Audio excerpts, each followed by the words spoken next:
Hello everyone. Welcome to South London Comic Zine Fair 2023. I'm really excited to start off the fair with, finding out how the sausage was made. So we have a really amazing panel for you guys, just kind of a variety of experiences around organizing fairs.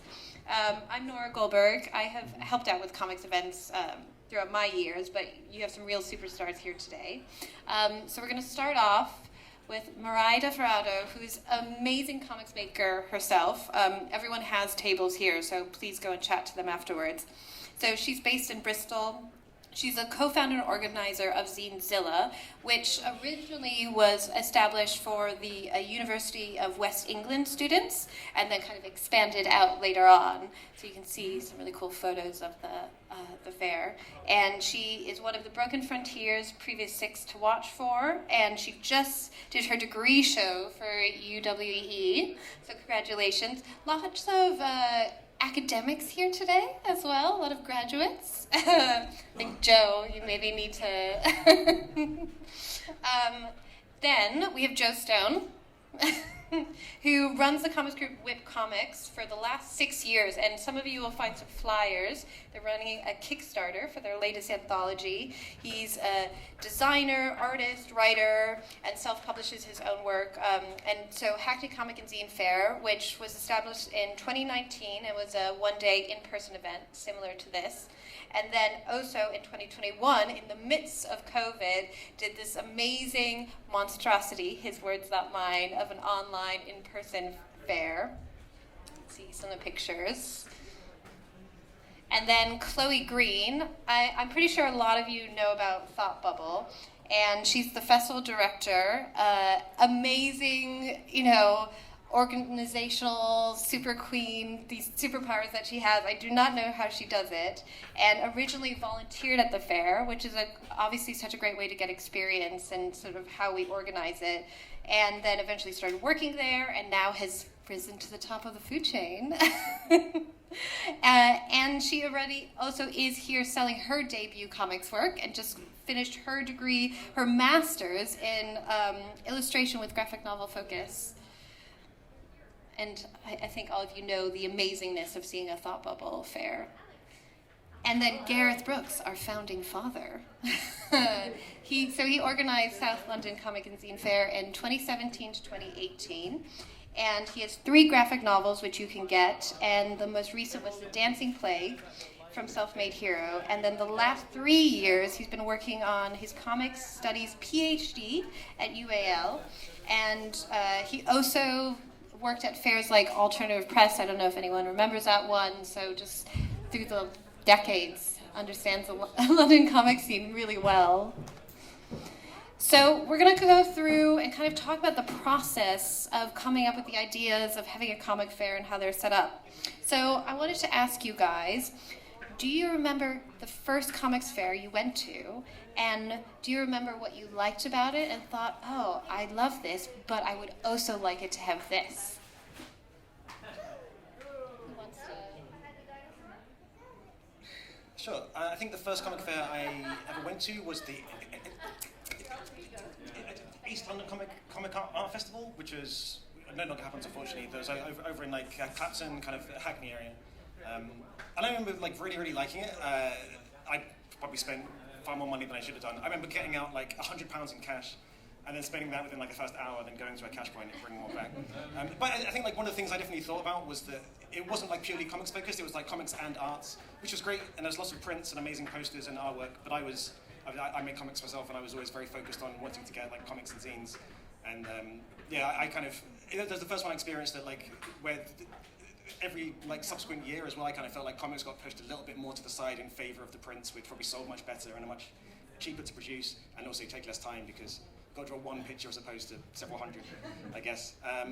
So yeah, I was definitely kind of wanting more comics to be in the comic fair rather than kind of a mixture of stuff personally. But yeah, I think that was the first one I ever attended. The first one I ever tabled at was the Catford Comic and Zine Fair, not far from here, which was fun. And then the South London Comic and Zine Fair with Gareth. Do you remember Gareth? Not fair. When I started making comics, it was just it was before Thought Bubble, and it was before anything. There was this thing called the Web and Mini Comics thing. That was the thing that was about, and other than that, it was kind of mainstream stuff. So, which was, you know, fun, but it was a lot of selling little comics to people dressed as Cybermen and things like that. So, and then there was like a kind of a zine fair scene, like the London Zine Symposium and things like that. And I think like every time I went back to one of these more mainstream fairs, there was more people that wanted to do something a bit alternative and maybe a bit more DIY and a bit more related to some of the zine stuff that was about. So over the years, people started to create their own DIY events. And so for me, there wasn't like a big revelation moment. It was more like wanting to do comics, being embedded in a certain kind of scene, and then like slowly getting to know people that wanted to do something a bit different, kind of teaming up with them. Was it Thought Bubble? Half and half. So when I was a kid, like young teens, I was really into like Marvel superhero comics. So my first ever comic fair was just back issues, just tons and tons of back issues, just flipping through, buying things for 50p, that kind of thing. And the thing that really stuck with me was how much of a community there was behind it. So even though this wasn't necessarily the creators themselves, there was this really cool community of people that were coming together about this pretty niche hobby, and then everyone was suddenly in the same room, and that was really cool. There's kind of like buzz behind it. But then so I sometimes feel like a bit of a fraud, because Thought Bubble 2018 was my first proper like creators comic convention.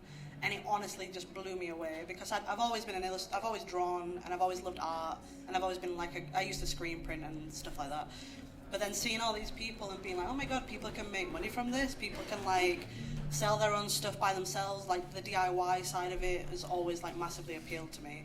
So yeah, and that's when I was volunteering, and the next year I got the job, because I was like, I want to work here, because it just completely like pulled me in. The community side of it is the best part of it, isn't it? And when you're doing something DIY, that's what it's always about.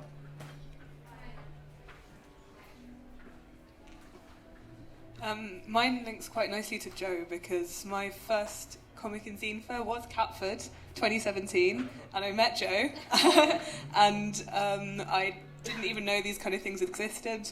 I was like into art and stuff, but I was very secretly into comics and was very embarrassed that that was what I was into. And suddenly I found this room with all these people at the upstairs in the pub, and it was like a bit dingy and a bit very DIY, but I really liked that atmosphere. And since I wouldn't say that there was anything I wanted to improve on that, because it was just so great to have found like my people. And I found Whip through that and started making my own comics, and I think it was that inspired me then when I moved to Bristol and there was no more zine fairs in Bristol going on, that I just wanted to bring more of that energy back. Yeah. So thank you, Joe. Thank you. And then also, so you volunteered at Thought Bubble, so sort of talking about that, as if someone's thinking about starting a fair, do you think it's maybe good beforehand to work with an already established one or get some events experience? Is that necessary, or should you just jump in head first?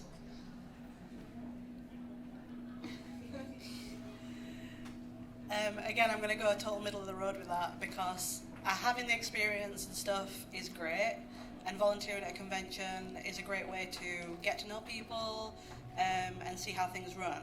But I am all for people just going for it. Like if it's something that you love and it's something that you're passionate about, start small and just go for it and see what happens, because you'll learn so much more doing it than you ever will asking people questions.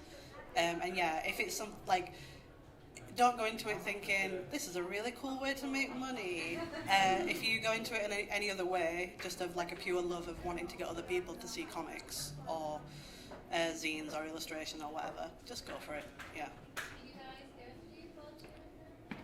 No, no. I mean, as I was saying, I guess I'm coming from it from a place of feeling like our comics that we were making weren't represented, so we need to make our own thing, and I think you should just jump into it.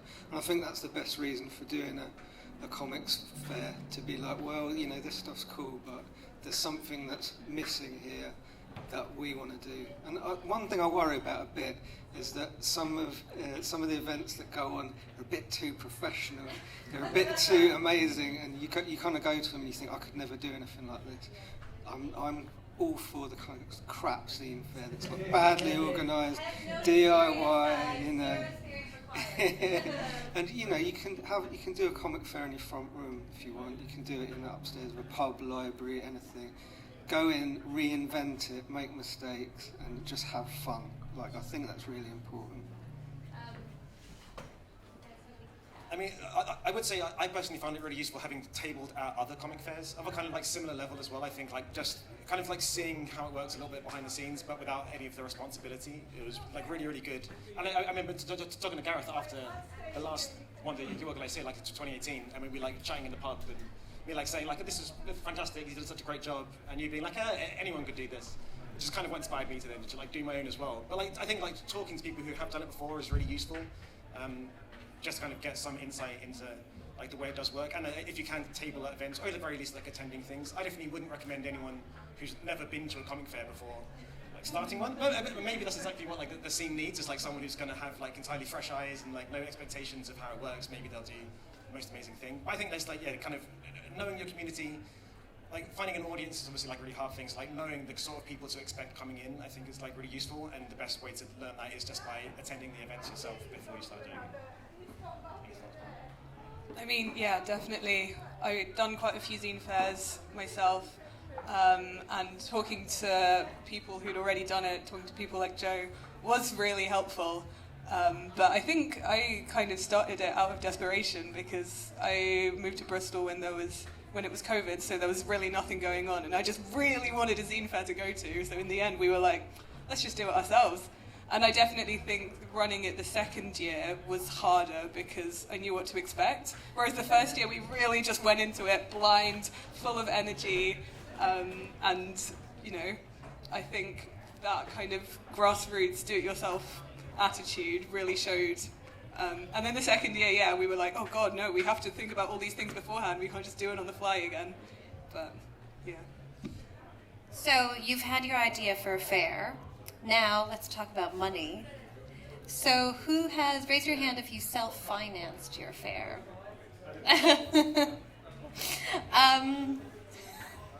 So nod your head or shake your head if you think that's a good idea. So do you have any advice, not, having that money to finance that, other resources to find capital and get help? Do you have any advice of where to find that? So I've definitely got some thoughts on like both of those things. Of let's say the first Hackney Comic and Zine Fair, it was entirely self-financed, and it ended up like probably losing me about £1,000. I think in terms of I spent a bunch of money, we made some money back, but overall we just didn't quite make enough back to justify the money I put into it. And it was all like it's entirely my own money from like my own savings, and I kind of like I didn't really want to get any funding for that. I wanted it to be like kind of to basically see if I could do it, and I didn't want to like have if it failed on its face entirely, and I'd got like a big like loan or like grant or something like that, and then to make it to be a complete flop. I kind of wanted to have that responsibility on myself, and it was a big success, not financially, but in terms of like with the community and like the vibe, I think it went well, and it was a good like a case study. And also doing that, it helped me the second time we did it.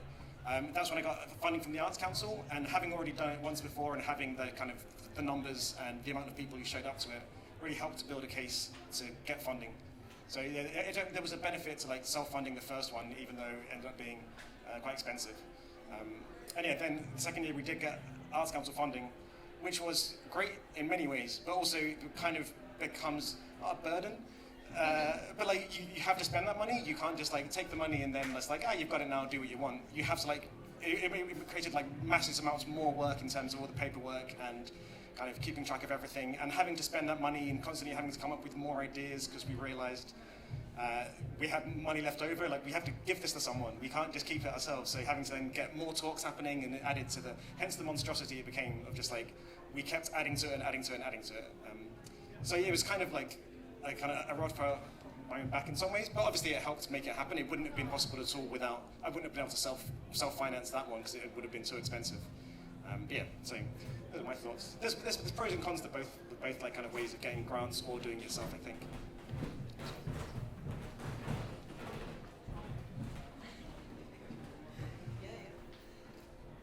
So Thought Bubble is probably a kind of different scale to some of the other stuff that we're chatting about.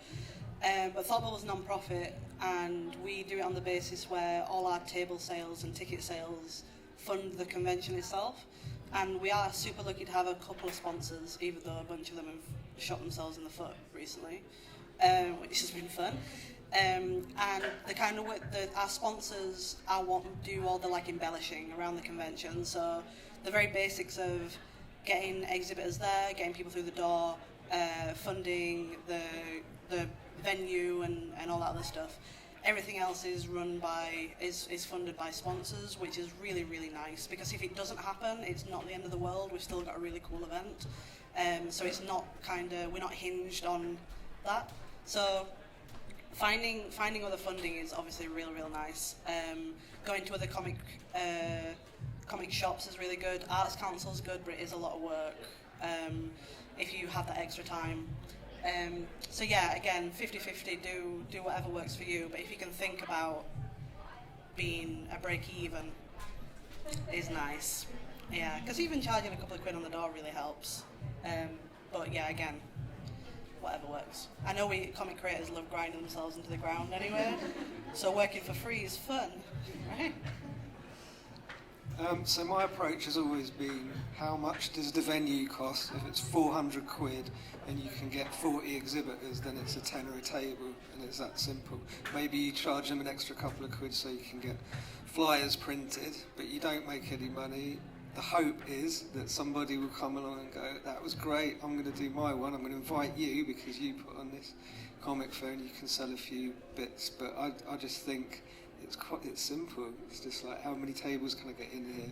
How much can I charge? And yes, that's how it is. I mean, I'm mostly listening in this question, which is really helpful, because for the first 2 years of Zine Zeller, our venue was free, which was incredibly lucky, incredibly kind of the venue, and it's a great venue, loads of space.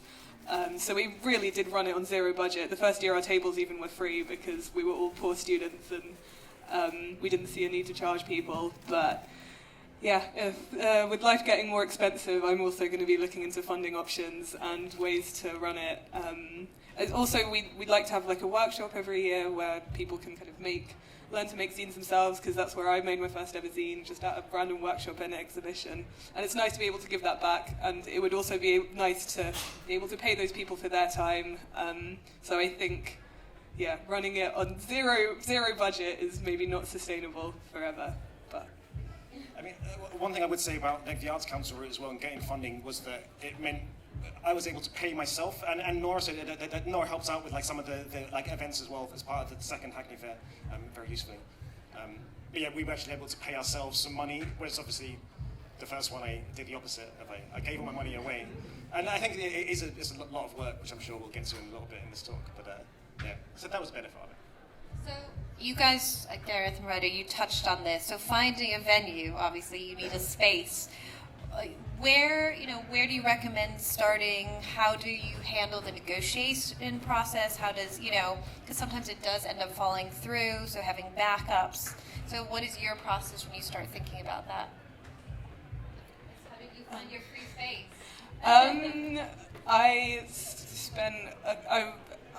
I was a student, so I had the time to spend a couple of weeks riding around on my bike, and I asked every place in Bristol that looked like it had room. I met people who worked in creative spaces, and they would tell me about other spaces. A lot of the time, if you kind of attend other creative events, there's always going to be people there who know something, who can kind of maybe help you out, and maybe you'd be the one to help other people out in the future. But yeah, we found it. We just got very lucky that we found a venue that had recently opened, that was not doing day events, and we pitched it to them, and they were like, sure. But yeah, now I'm in the process of potentially finding a new venue. So yeah, it's a lot of asking around, a lot of emailing, really. The nice thing about Bristol is it's fairly small, so there's only so many places you can go. But, yeah. Yeah, I mean, I think it's probably become much harder, like in the post-COVID world, of a lot of event spaces and venues don't exist anymore, or not in the same way that they used to. And with the first Hackney Fair, then again, I kind of got lucky. I originally planned to just do it in like a pub, just like the room above a pub, inspired by the Catford Comic and Zine Fair, which was just a room above a pub in Catford. And I think the event fit like 20 people or so in there, so it was like really, that's exactly what I wanted to do, like really small amount. But then I kind of accidentally stumbled upon like a much bigger venue and just asked if they'd be willing to like sponsor it or give me a discount. And I was like, yeah, sure. So then that kind of became slightly bigger. But yeah, then the second time, because we did it in the middle of COVID, me and Nora especially, in fact, helped out a lot in terms of getting in touch with the council. Because we were looking for like spaces available in the public, but when most things were closed, we wanted like outdoor spaces. And we actually like approached the council and various other kind of community organisations in the area to see if there were any spaces. So I think that's like a really good approach of just like asking people who know about everything in the area rather than like trying to find any individual places yourself. And we like stumbled across, like quite often it's word of mouth. We talked to a few people who knew someone else who then said, oh, I've got a mate who's got space in his venue for some of the things, so that kind of helps as well.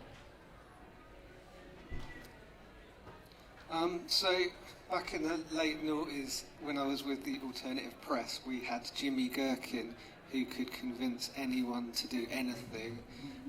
So he was our kind of secret weapon. Fast forwarding to 2017, this embarrassing story really, but I started seeing a lady on Tinder, and she had a studio here, and so I came here and started hanging out around in the halls, and they told me how much it would be to rent the space, and I did the calculation, and that was it.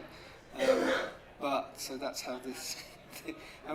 She's my civil partner now, so it's a very romantic story I should do a rom-com about. But yeah, I mean, it's just things in life like that. But because I was part of the alternative press, everywhere you go, you're like, we could do a zine fair, we could do a comic fair here, you know, like a particularly nice toilet. Be like, oh yeah, we could do something here, you know, it could be anything. And I think being in that frame of mind, where you're like, okay, who runs this? How can I get access to it? Is something that you develop when you've done a couple of these events. So back in the day when Thought Bubble wasn't dealing with contracts on massive venues, we originally started as part of Leeds Film Festival. So there was already a festival that was pretty big over multiple venues across the city. And our founder, Lisa, was just like, hey, could we have one of your rooms? And it ended up being in a basement in the town hall, which was pretty dingy and it was very small. But it was free. And that meant that the tables could be free. And that was a really cool way to start kind of like hooking onto another event, which also then advertised it for us, which was a really great way to go. And then yeah, after that it was kind of like begging, convincing people, asking for discounts, because the cheaper the venue is, the cheaper you can sell your tables, and the more people you can get in, which is great. And now we're at the point where it's big contracts that are not fun. So, you have your venue, you're going to do a fair. How do you get people to help you? So, reaching out, getting, friends and other artists to kind of fulfill your dreams of doing a comic fair, because you can't be everywhere all the time. So, any tips so you're not alone? I mean, I think having a secure organising team, I think doing it on your own is, I know people who have done comic fairs on their own, and it's incredibly crazy, but I think understanding who your team is, what you can and can't delegate. I'm quite a control freak, so I'd rather do everything myself rather than let other people do it, but then I overwork myself. So I think it's important to draw up what tasks you have, figure out what you can and can't delegate, and then, I don't know, sell your soul or promise your friends something great. But I think if you're passionate about something, other people will sense that and they will either want to help you or they will be just as passionate about it themselves.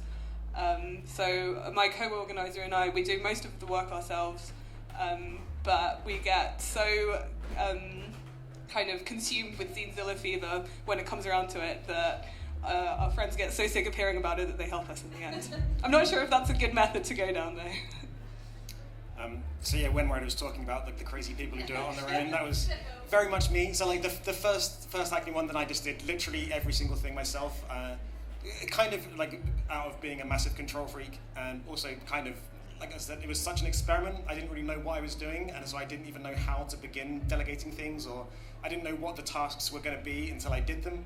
And the first one went quite well, I think, but it was also a much smaller scale. The second time, so this is when like Nora helped out, which was obviously massively useful. And I think we kind of reached out to a bunch of our friends to also help out people that we just met from the comic scene, to kind of help spread the word, especially, and take part in a bunch of the events, and we did like drink and draw events and exhibitions.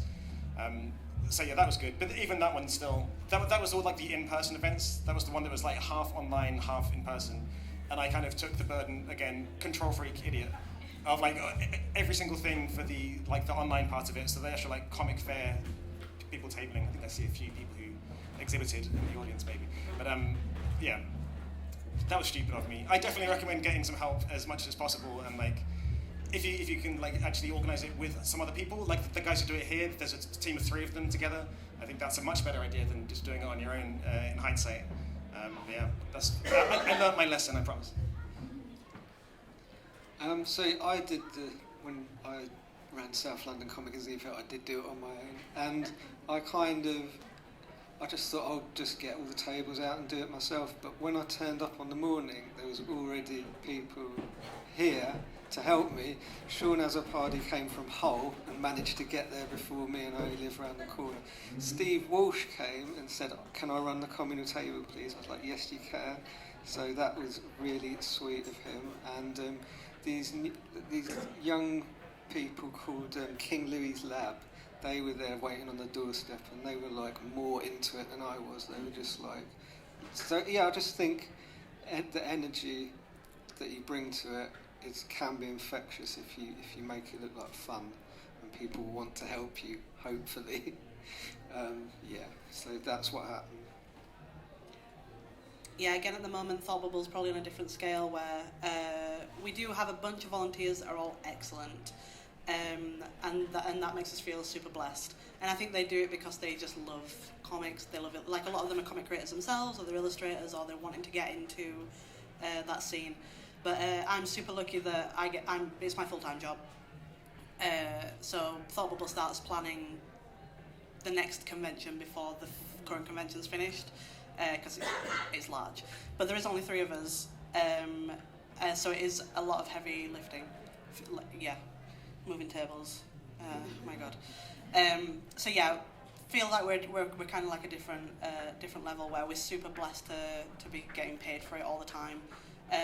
And yeah, the community is great, and if you need help, you're probably going to find someone that's like, I will do that whole thing for you. Because yeah, again, comic creators love grinding themselves into the ground, and they're all control freaks as well.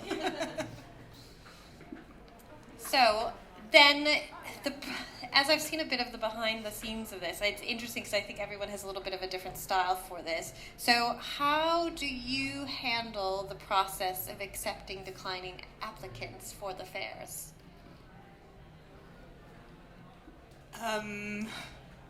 With, I hope, grace and humility. No, I don't know. It's really exciting when people want to take part in your event. Like, that, I don't think there's any feeling like it. Like, to know that you've created something that people really genuinely want to take part in and are excited by, that's why we do it, you know. And you'll never probably ever have space for everyone who wants to take part. But last year, we opted to have smaller table spaces so we could make space for more people, and it was a tight squeeze for everyone. But like, we made the decision to have as many people be able to take part as possible. And I think people usually don't really mind if they're a bit squished, because, you know, at least they get to be there. But it's really fun looking through applications, and it's really hard saying no. Yeah, like, I think like it was absolutely like the worst part of the entire process, despite all the stresses and all like the difficulties of doing all the funding stuff. Like, sending the rejection emails was my least favorite part of the entire like organizational side of things. So the first year, I selected the lineup entirely myself. Because I was self-funding it, I can do what I want. and I just like kind of invited people who I thought, people I knew, people who I thought would be able to like draw in a crowd, partially, because I think that's part of it. You kind of do need to be a bit thinking about like the business side of things. If you don't just want to invite people whose work you like, you want to invite people who maybe have a decent sized following, so you want to get people through the doors, and then they'll discover the other people's work as well.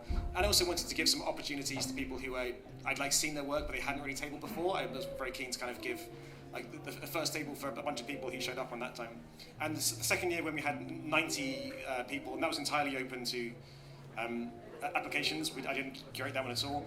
I paid with Art Council money for like a panel of outside. I was very like aware of like I didn't want to have any unconscious biases. If I knew some people who were going to be applying would be friends of mine or people who I knew, and I kind of didn't want to firstly have to reject my friends, and secondly I didn't want to just purely accept them based on like knowing them, and also just in general like any kind of unconscious bias. I didn't want to have any sort of view of any things that I may or may not have accidentally chosen things or weighted it towards a certain demographic or people whose work I'm more familiar with. So I hired an outside panel of 3 other people to kind of curate for me, but I still had to send all the sad emails at the end saying, got the short straw. I think for me, communal table is like really, really important. And with Alternative Press, we did a couple of fairs that was just a communal table, which I think were really successful, and it's something I'd quite like to see come back. But just making the communal table so it's not just, like a sideshow, putting it in the centre, having enough space so people can bring enough things, and it also makes you aware of the work that's out there that you're not aware of, so that you can invite new people next year, particularly if they show enthusiasm and they're willing to sort of be part of it. So yeah, like for me, really, communal table is really super important. So Thought Bubble has space for about 450 exhibitors, and we get double that applications, and it's all fully curated by the 3 of us. And kind of what you were saying, Joe, you don't want to be too biased, but the 3 of us have got totally different tastes, so it works out really, really well. And we always think about the people that are just starting out that might not have this like amazing presence, and because it's really easy to go like, oh, look how many followers this person's got on Instagram, and we don't take that into consideration at all. If someone is brand new and they're showing enthusiasm, then they'll get a table. Same as if they've been doing it for 100 years and they're still selling the same thing, they'll still get a table if we can fit them in. But yeah, saying no to people is really, really hard, especially being a big convention. You kind of got to be aware that people are really going to take it to heart. And we try and offer feedback where we can, but honestly, 90% of the time it's literally because we could not fit you in. And we've done it as well where we've like fit in more tables to get as many people as we possibly can in, because I would say yeah to literally everyone if there was an opportunity to. If you're making a comic, like you're in. But originally Thought Bubble wasn't curated, it was a first come first served basis, which is a really great way to do it as well, because then you're going to find loads of people that you might never have heard of before, especially if you're starting out small. But yeah, inviting your friends is great as well. But yeah, again, it's the biggest, most consuming part of the job, and sad. You have to kind of like detach from it.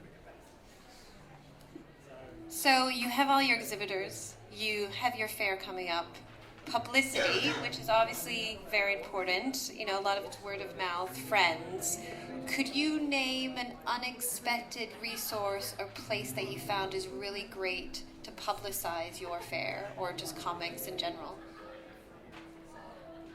I wouldn't say an unexpected place, but this definitely is our thing. We went hard on the marketing, and we decided early on that we were going to kind of have a gimmick to sell the event to make it stand out. So our event is Godzilla themed because we thought it was fun. We had a mascot, and we decided to just put this Godzilla character all over Bristol. It was amazing. Both years what we've had is a bunch of people draw posters featuring the characters. And so you get a wide variety of posters. They all look really different and they're really exciting, and it's so exciting receiving them, but they've always got something that like ties it all together. And our technique was just to plaster Bristol in posters. We got a giant inflatable dinosaur costume to stand around and hand out posters. That was really popular as well. I think having something that's like poppy and really stands out and that people can be interested in, even if they don't know that it's a zine fair, is great. Like, it's a bit gaudy, it's maybe not the classiest attitude towards it, but people want to have fun and they see you running around in this dinosaur costume. Of course they want to take a leaflet. And yeah, I think having fun with it was really important. We started making videos featuring the character as well, making zines, that kind of thing, and put those on social media. But yeah, that was definitely the most fun we had.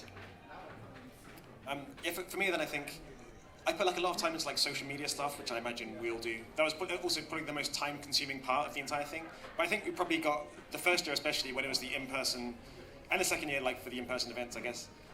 The first year when the whole fair was just in like one single venue for one day, then I just printed out loads of posters and flyers and just took them to every local business in Hackney that I could find. I spent like a full day walking around, just literally walking from one end of Hackney and then all around and looping back to the other side again entirely on my own, because idiot.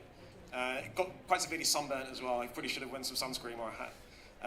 But yeah, it just like every single business, every single kind of convenience store or corner shop, or just like any shop or cafe that would willing to accept a poster or a flyer. And like most of them actually were. I think you'd be surprised. Similar to finding a venue, of like if you just ask, you'd be surprised. They'd be like, oh yeah, sure, we'll have something for you.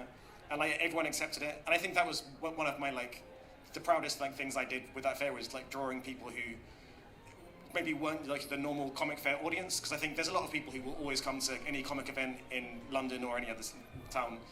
But I think being able to get people in basically off the street who'd just seen the flyer in a shop or somewhere, that was like really, really helpful. And I think it's very much about like just trying to appeal to the local community and like work out, once you know where your venue is, like I said, with some of the exhibitors, you already know they're going to kind of come with a pre-existing audience, if they're going to invite their friends and people they know. But like actually trying to appeal to people around the venue itself, I think that really helped, and it was quite successful for me.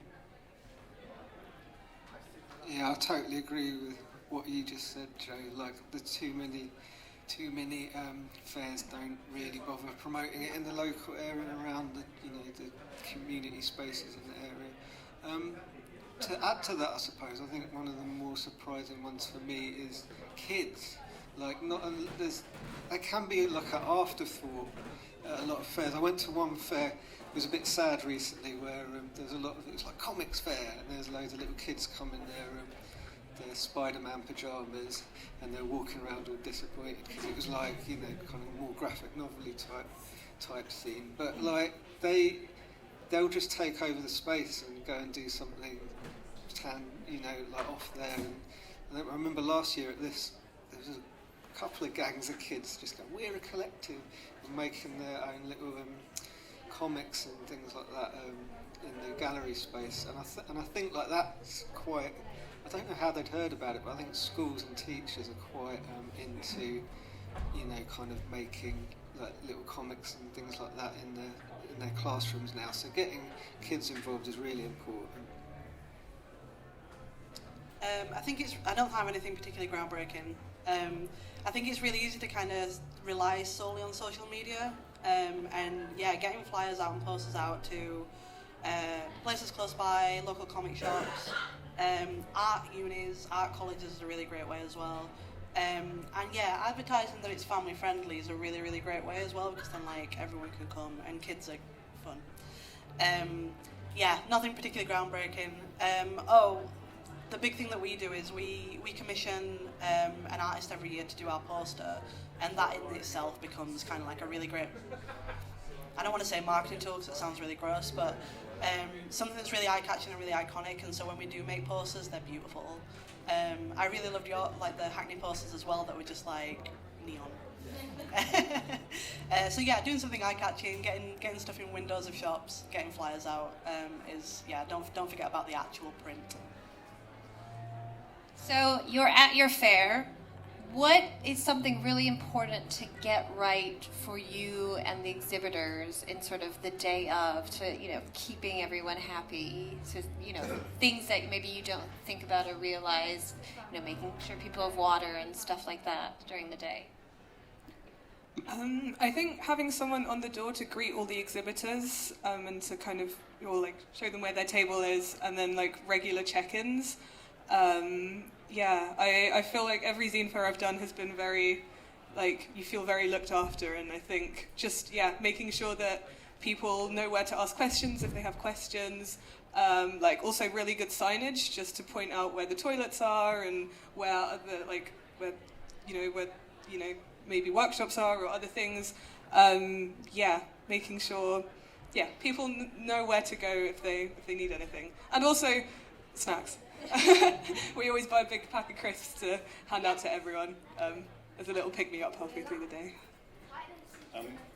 I'd say for the exhibitors, then actually doing as much as you can to let them know everything before the event starts. So the week beforehand, Thought Bubble was great at this. And the guys here this year have done a great job of kind of keeping us updated of exactly where everything's going to be, exactly what kind of things, even letting us know what the menu is in the cafe, so we can kind of plan things out ahead of time and make sure that we're kind of just able to know everything, so that there's no surprises on the day. When you get there, you just know where everything is. I think that was really, really helpful this year. Probably I didn't do a great job of that the first year when I did it. I also got really drunk, which I might do later this year as well. But with the online one, then it was a bit of a different beast. But that was lots and lots of talking, letting people know ahead of time. We did actually do a kind of group Zoom call, the day before the event, as a kind of a pre-launch party. It was the middle of COVID, and people were all over the country, which I thought was just nice. So anyone could ask any questions, just making yourself available to answer things if people have anything that they're unsure about. I think was really important. That helped a lot. So one thing they've done this year that it would frighten me to do, and that I wouldn't be up for, is the second room, the dreaded second room. I'm seeing people walking from one hall to the other, so that's good. But often at cons, when you have a second smaller room, no one wants to be in it, and often for no reason you can advertise it as much as possible, sign it, but somehow that room feels a little bit emptier, and then all the exhibitors there get mutinous, and and they're looking at their social media and going, they're having a much better time in the other room. So that's a challenge. I'll be interested to see how it goes. And it's something that kind of happened at Thought Bubble back when it was in that armories bit. That I think is something that, if you're going to do that, then you have to be visible in that other room and really put in the work in to make sure that people go in there. I think probably what you were just saying is the only way that you can kind of anticipate those kind of potential issues is by having tables yourself. And kind of I was in that second room and it kind of sucked. I want to make sure that's not going to happen. Because if your exhibitors are having a rubbish time, they're probably not going to come back, and you're probably not going to get good press. So keeping people happy is super, super important. And snacks. But kind of what you just said, Joe, the communication beforehand is probably number one. Thanks for saying it's good, because so that's totally my autistic brain being I'm going to let everyone know every single detail before they can get here. Just being open about maps and where they are, where to ask questions, do a FAQ, and checking in on people is really, really important, because people might be actually I really need to go and eat, and I don't know anyone. That just being able to offer support in that kind of way, because exhibitors are literally the number one people you need to look after. Your visitors will come and go, they might never come back, but your exhibitors are going to be the ones that tell their mates that they've had a really good time, and so they come back next year, and then you can grow your festival to something that's got a really, really good reputation, and then that kind of works into everyone loving your event. So you've done your fair, each of you have done several. How long should you give yourself to plan before the fair? I mean, that really depends on the size of the event. If it takes over a year to plan it, then you got to know. I think the most important thing is having a venue. I think once you've got the venue, then you can figure out everything else. You can figure out the size, the shape, how long you're going to give people to apply. I mean, I think giving people enough time to apply is important, because often, maybe your reach on social media isn't that big, so you want to get the word out to as many people as possible, because you don't want to give them 2 weeks and then everyone's like, oh, I wish I'd applied, but I didn't have time. And then also making sure there's enough time between them knowing they have a table and the event, so that people can prepare, can have enough stuff printed. I think, I'd say at least a month for each of those timeframes has been kind of good for us, if not longer. Yeah, I mean, I think definitely like the longer you can give yourself, the longer you can afford to do it, like the better, because just it gives you more time to plan things out and make sure there's no problems, anything like that. I get like I said before, like the social media side of things and like marketing stuff, especially the more exhibitors you have. If you want to like send out an Instagram post about every single exhibitor, you need to make sure that you'd be surprised how long that takes to just like find all the images and write all the captions and like blurbs and think of all the hashtags and catchy things, kind of make sure it helps. So the more time you can give yourself, I definitely say like at least 6 months personally to like kind of get from conception, and you probably start thinking about it before that a little bit. But yeah, 6 months from finding a venue to the event, I'd say is probably a good like amount of time at least personally. But it depends entirely on the amount of exhibitors you have, the size of your team. When you're doing it on your own, ideally like 12 months probably a pretty good plan. But if you've got like a team of a bunch of people working together and you can split those jobs up, then it obviously makes it easier. You probably don't need as much time, but yeah. I've never done an event and then thought I'll be doing that again next year, and I've never spoken to anyone after the event when we're all having drinks and they've said, oh yeah, we're going to get ready for next year. Everyone's like, I'm not doing that ever again. And sometimes they don't, and this is kind of one of the things I want to get across, is like I did mine, and then I don't want to do it anymore, and then Henry Miller did one, he didn't want to do it anymore, you did one, and it like passes on. You're going to do it again? And it sort of passes on, you pass the baton, the energy. So often people, once they've recovered, then go, yeah, right, we'll do it again or whatever. But I think, I don't think, I don't think people ever plan. I mean, it's going to be different for you, but like, I don't think ever. I think they just get sort of talked into it. People ask them, oh, you're going to do that again? Yes, it was great. And then that's when they start planning it, not like straight afterwards. So again, we kind of start planning ours before the current one's finished. So we have a pretty big run up to it. But I think kind of what you guys both said is giving yourself time between how long people can apply before the event itself, to give yourself time to market it and give them themselves to get ready, get new stuff printed. That's the most important bit, I think. So once you've got your venue secured and you release your dates, just making sure you've got that good gap where people are not like, right, you're doing it tomorrow. That's the most important bit, I think. And don't run yourself into the ground. I think just like to Gareth's point, I think like a good analogy is like that when you have the worst hangover of your life and you're like, I'm never drinking again, which is normally like how you feel the day after the comic fair, or like when it's finished that evening, you're like, this is, God, I'm so exhausted, this is terrible. But then like a few months later, you're like, oh, I'm kind of thirsty, I could go for a drink again, I reckon, and I can have a little tipple, and then it kind of spirals out from there again. And I think also things like attending events like this, then it kind of empowers you, makes you more excited about it again and more enthusiastic for it. So I probably shouldn't be here because I'll get inspired and I'll go do one. And please don't work yourself too hard. The first time we did Zinezilla, I ended up in hospital for 2 days afterwards with a mystery infection because I just ran myself into the ground with it. And comics are great, fairs are amazing, and people are great, but it's really not worth risking your health. So this is my last question, so if anyone has a burning question, please think about it. Sort of talking about that, so there's a bit of a 2-year curse around comic fairs. So I don't want to detract from anyone starting their own.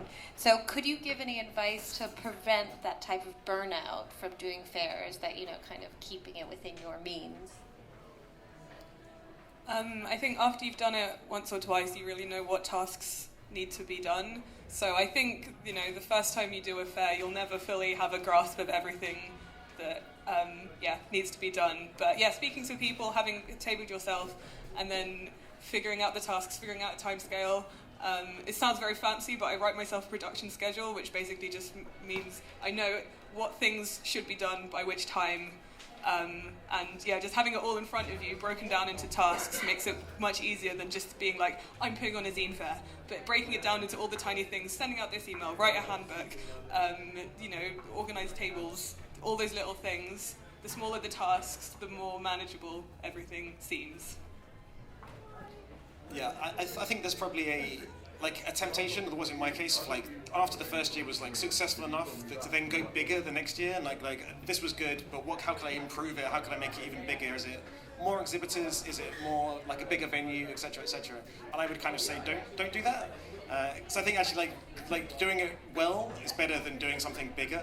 And just having something that's manageable, and if it went well the first year, that means it will go well the second year. But if you then try to scale it up, then there's more likelihood of there's more margin for error and more mistakes. With the second one, the online thing, we did a series of talks and panels all on Zoom and stuff like that, and as well as basically whenever I wasn't hosting one of the talks, I was just lying face down on the floor sobbing in my living room. So it was quite stressful, I would say. So I think that's just because I just bit off more than I could chew in terms of I'll scale this up to such a ridiculous point that it became kind of unmanageable.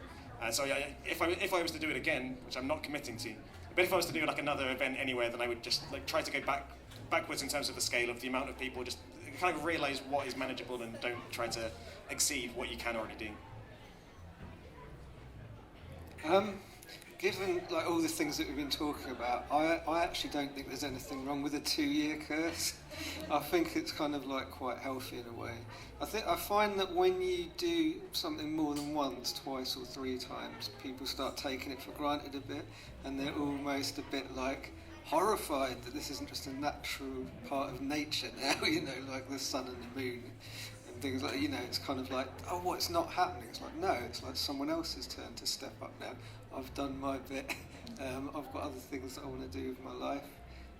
You do it and you take it the way that, obviously I passed it to Pete and Becky and Hannah and Chloe, and they've done stuff that I wouldn't have done, and that's fine. They've done it in a way that I might not have done, and that's really cool, and they've done it better than I did, to be fair.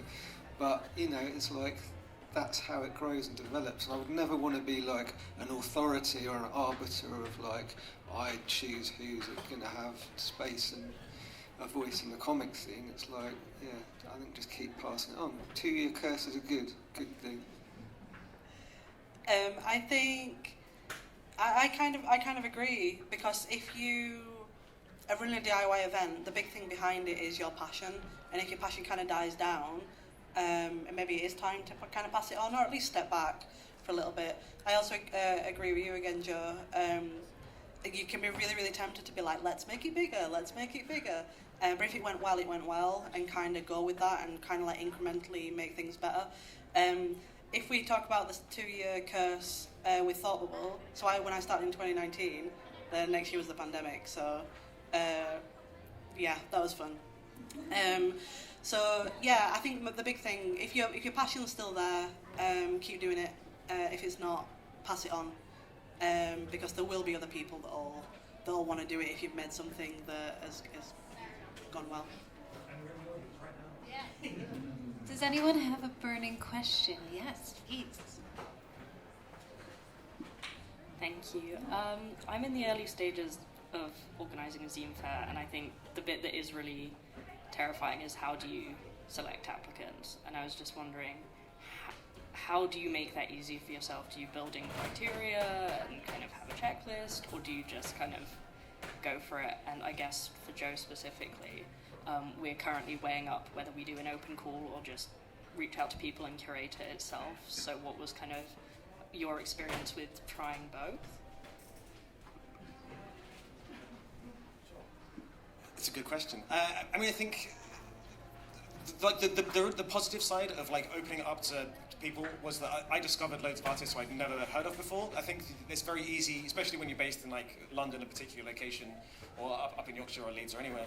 Then you know your local comics crowd, the comic scene there, and it's very easy temptation to just always pick from that pool. And even if you see people coming up through that scene who maybe haven't had opportunities, they're still kind of within that local scene. So for me, like opening it up, I discovered so many people's work from up in Scotland and like all different parts of the country that I've never been able to make to make it to attend a comic fair or anything. So that was like one of the definite benefits of doing that. It's a really great way to discover people, and the other plus is also being able to give opportunities to people who hadn't taken before is a very nice feeling, and especially when you discover someone's work, you think this is fantastic, people should know about this, and you're able to give them a boost is great. But yeah, it is also definitely hard. Like I said, like the most unpleasant part is sending the rejection emails. So that was definitely something that I didn't like doing. But ultimately, you can't like Louis said, even if you've got a massive great venue, you can't give a space to everyone. And it pretty much all cases with the Hackney one, it was just a case of we just couldn't fit more people. I was kind of tempted because we did it online. I would have tempted to just like it's online, we can accept everybody. But then it's working out how much work is manageable for yourself. So there's pros and cons to both. I think the first year with the kind of just like selecting the lineup, creating it entirely myself was good. As I say, it meant that I kind of knew the people, so I kind of trusted them to also, firstly, be able to bring some people with them. Gareth Table, I think. Thanks. That was good. So there's like benefits to that as well, and it also meant we all just went out to the pub afterwards and got really drunk, which was kind of nice. And it kind of I treated it like almost as if I was organising my birthday party. It's kind of the way I thought about it, of like people who I think would be fun to hang out with, and just like people who I kind of wanted to maybe get to know better in terms of like I really like their work and I would love to kind of get to know them and kind of find out more about their work. So yeah, pros and cons to both. It kind of depends in terms of, let's say, how many people you are like going to be organising it, how big your venue is. I think one thing that's tricky is if you've got a smaller venue, then it's probably easier to curate it, because if you've only got like space for 20 to 30 people and you get 400 applicants, that's going to be a lot of rejection emails. Whereas if you've got a really big venue, then maybe it's a bit easier because you can fit more people in. I think with the second Hackney Fair, then we had around we had space for 90 people and we had around 250 applicants overall. So yeah, like almost half. I'm bad at maths. Almost half of the people got to have a table, but slightly less. I'm afraid we actually end to Oh. the next talk. Sorry, guys. Sorry. So please give a round of applause for